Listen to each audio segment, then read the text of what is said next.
Everybody, I'm Dr. Weber, and in this video, we're going to talk about hypertrophy training, the benefits of hypertrophy training, what it is, why we should do it, and an example of a workout, phase one, day one workout plan. All right, so I'm Dr. Weber. I have my doctorate degree in educational leadership, master's degree in health, bachelor's degree in physical education with certifications in mobility, functional strength training, and I got my NASM and I'm an NCSF teacher certification instructor. So I work with advanced personal training students as well as adaptive physical activity or individuals with disabilities. I teach a coaching class and I also teach research methods. I just published a paper on warm-up methods in JOFR, Journal of Physical Education, Recreation, and Dance. Check it out next year. So we're going to go over hypertrophy training. Hypertrophy training is basically increasing the muscle belly, the whole muscle belly. So let's just say this is your thigh. We're going to make that thigh bigger. How are we going to do that? Inside each muscle belly or part of the body, let's just say here we have our thigh, we have muscle, we have smaller muscle fibers that make up one full muscle. So each muscle is comprised of, let's just say it looks like 100 spaghetti are inside of a cup, okay? That cup is gonna represent the fascia. Outside cup is the fascia. And then inside the cup is gonna be all these muscle fibers. And all these muscle fibers can be taken apart and you'll find even smaller muscle cells. These muscle cells have actin and myosin that tie and contract and relax and hook onto each other. Okay, this is called mechanical tension, or what we call sarcomeric plasmic reticulum process when the muscle fiber contracts. When we perform any type of contraction, let's just say a bicep curl, we are constricting or making all of our muscle fibers shorter. And this is going to bloat and thicken the muscle, and it's going to prevent actually oxygen from getting into the muscle. And so what happens is these muscle fibers will break down, mechanical tension will break the tissue fibers down, and they'll have to rebuild. They rebuild by us eating protein in our diet. Amino acids from plants and animals will help build the muscle fibers by creating bigger muscle cells. Muscle cells will get bigger, so then the muscle fibers get bigger, and then the whole muscle belly or thigh will get bigger. So hypertrophy training is basically a means to create the most optimal means of increasing muscle size. And there's a lot of factors that go into hypertrophy training and how to go about your training program. So that's what we're going to talk about today. First, we're going to talk about the benefits. So obviously muscle size itself is going to be bigger. Why is muscle thickness better? Well, it's going to protect our bodies from any type of impact we endure. It's going to protect our bones. Our bones will actually get bigger and thicker from the result of resistance or hypertrophy training itself. So both resistance training and hypertrophy training kind of coincide together. Resistance training is known to increase bone mineral density, thickness of bone. We know that having thicker and stronger bones and muscles is basically going to give us more quality of life. It's going to enable us to take on falls, take on risky situations without fearing getting hurt all the time. If we get in a fall or we get in an accident, hey, it's better to have better muscle size and thicker muscle bones, thicker bones as a result of resistance training. So let's just think of quality of life and maintaining your structural integrity or your musculoskeletal structure and integrity.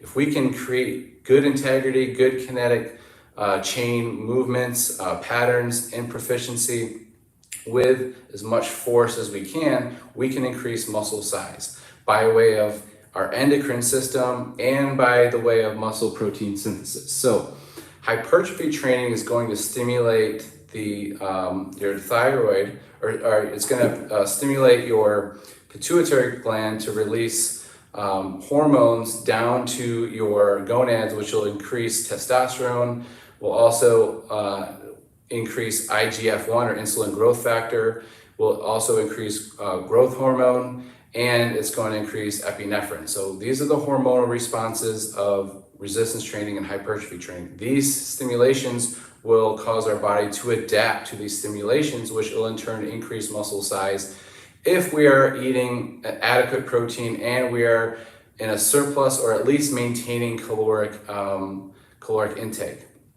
Now, you can increase muscle size or increase muscle density while in a calorie surplus, but it's not going to be the most optimal. So the most optimal way to increase muscle size is not only to have 100 to 200 grams of protein per day in your diet, but to make sure that you're in a calorie surplus. So you're eating more calories than you need.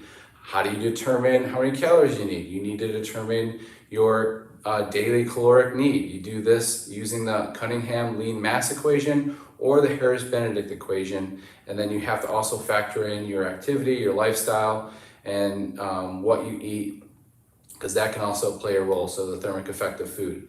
But all in total, you want to be in a calorie surplus while you are trying to increase muscle size. When it comes to your actual training program, which we'll talk about next, you want to have proper exercise selection, proper exercise reps and sets. The volume needs to be calculated correctly. You can't just do a million reps without rest, and you can't just do a couple reps with high intensity. So you have to find what is that sweet spot of number of reps we should be performing in order to gain the most muscle size. And then magic number is around 10. So I always aim 10 to 12 reps for hypertrophy training, 3 to 5 reps for strength training, and for muscular endurance, 15 to 30 reps. Muscular endurance is going to activate lactic acid. That's going to also increase that burning feeling, and it's not going to increase muscle size and fiber size as much as hypertrophy training will. Although lactic acid will increase muscle size because it will have some adaptations in response to the lactic acid. So you will still increase muscle size with an anaerobic endurance training, but most bodybuilders will concede that the best form of hypertrophy training is training in that 10 to 12 rep range. We know that training in the 3 to 5 rep range is going to be more of a nervous system response, whereas at 10 to 12 rep range, where we're starting to use glycogen as fuel, where we start to use glycogen as fuel, is where we're going to notice that hypertrophy zone. Okay, 15 to 30 reps, more glycogen use, starting to get into the oxygen and fat use, but hypertrophy is going to be in that 10 to 12 rep range. When it comes to exercise selection and order, we want to think compound lifts before isolated lifts. So compound lifts are your multi-joint lifts, like your supine or your on your back bench press, your seated overhead press, your seated row, your seated pull down. Those are all compound lifts. Your back squat, front squat, those are compound lifts. Another compound lift is going to be any type of hip lifts on your back, any type of shoulder exercises that include incline press or incline fly. So we have our compound lifts, which are our multi-joint lifts. We want to start with those as our primary lifts. So for day one, phase one, level one, our first exercise, day one, is going to be our bench press. We're going to start off with chest, flat chest that day with a 12, 10, 8, 6 rep range. Now you're probably wondering, well, I thought it was a 10 to 12 rep. Well, that first exercise, we do want to train for strength and for force, and we really want to spark that nervous system. Okay, we really do also want to challenge ourselves to see how strong we are getting as we are hypertrophy training. So don't take out strength out of the equation. Strength is still in play. We want to focus our first exercise on a strength hypertrophy warm-up set. So that is going to be the bench press. The second exercise is going to be a lat seated pull down. We're going to perform 12 reps, 4 sets. So the first exercise was the bench press for 4 sets. The second exercise was the lat pull down for 4 sets for 12 reps. Now we're going to try to keep reps consistent and constant, either the 10 to 12 rep range. The third exercise is going to be the dip machine or dips. You can do it also on a bench. We're going to go for 10 to 12 reps. Then exercise after that is going to be a seated row. So now we perform a horizontal bench press, a decline bench press, a seated lat pull down in the vertical plane, and then a seated horizontal row. So we've got push, pull, push, pull, push, pull. We've already got 4 sets of each exercise. So the dips are gonna be 4 by 10 to 12, and then also the seated rows are gonna be 4 by 10 to 12 reps. So now that we've done our primary compound lifts, we can start getting into some single joint movements. And the next single joint movements are gonna go into the arms. So we're gonna go with a 10 rep, 3 tricep of tricep exercise. We call this the dirty 30. So it's a very wide tricep, very narrow tricep, and then a reverse grip tricep for 10 reps, 10 reps, 10 reps. And you can perform that 3 times. So it's actually 90 reps. So we're getting a ton of volume for triceps. Then we're gonna do the bicep 7. So 7 reps quarter way up, 7 reps quarter way down, and then 7 reps all the way up, all the way down for 3 sets. So that's 21 times 3, around 60 reps there. After that, we're gonna go back to chest and back, but we're gonna do a chest fly. You can do incline chest fly. We can go 3 to 4 sets of 10 to 12. We're gonna superset that with rear bent over flies with dumbbells. So we can take, say 30 to 50 pound pec flies with dumbbells, and then go for 10 to 25 pound bent over rear flies with the dumbbells. After that, we're gonna finish it with a pullover just for a nice pec stretch and for a good lat and back exercise. So we're using the lat pullover with a dumbbell, very heavy dumbbell for 10 reps for 3 to 4 sets. We wanna try to hit 4 sets for each exercise if we can, unless you feel like it's too much for you that day. Last exercise is gonna be the decline sit-up machine for 10 reps, 5 sets. So we're trying to get 50 total reps of a sit-up, just to get a little bit of core on that last exercise in day 1. I did this exercise today in 60 minutes. If you want more information about that workout, I am gonna try to post it in another video, and I'll try to put it on my Instagram story today. So if you're watching now, you can check out my Instagram story. I posted that workout today with the actual sets and reps. So it's about 40 sets, I believe. It's about 10 exercises, around 4 sets each. So it's about 40 sets, so 30 to 40 sets per day. And so this is just day 1. Then day 2 is gonna be more leg based.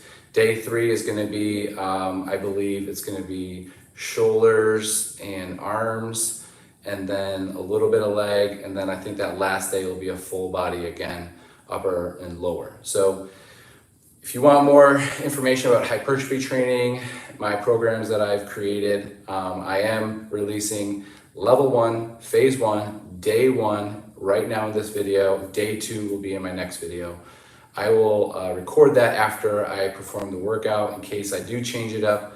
But I am keeping day 1 the way I have it put. So starting with the bench press, second exercise, the lat pull down, third exercise is gonna be dips, fourth exercise is seated row, fifth exercise is the dirty 30 tricep, the sixth exercise is the bicep 7s. Then we're gonna have your pec fly and reverse fly superset. Pull over is your 9th exercise, and then your 10th exercise is your decline sit-up machine. So that is day 1, phase 1, level 1. Try it out. Try out my rep and set scheme, 10 to 12 reps and about 4 sets per exercise, except for that decline sit-up I have at 5 total sets. And you may use a couple warm-up sets for a couple of your exercises, just to get familiar with the weight, but try to find a weight that's gonna get you a good 10 to 12 reps at 70 to 85% of your 1 rep max. So making sure the intensity is as high as possible, that you only have about, at most, 3 reps in reserve, or 3 reps that you could do if you had to, but you don't have to go all the way up to failure. You should be training very close to failure for each exercise in your workout. You're gonna stimulate, like I said, testosterone. You need to build muscle, you gotta have protein.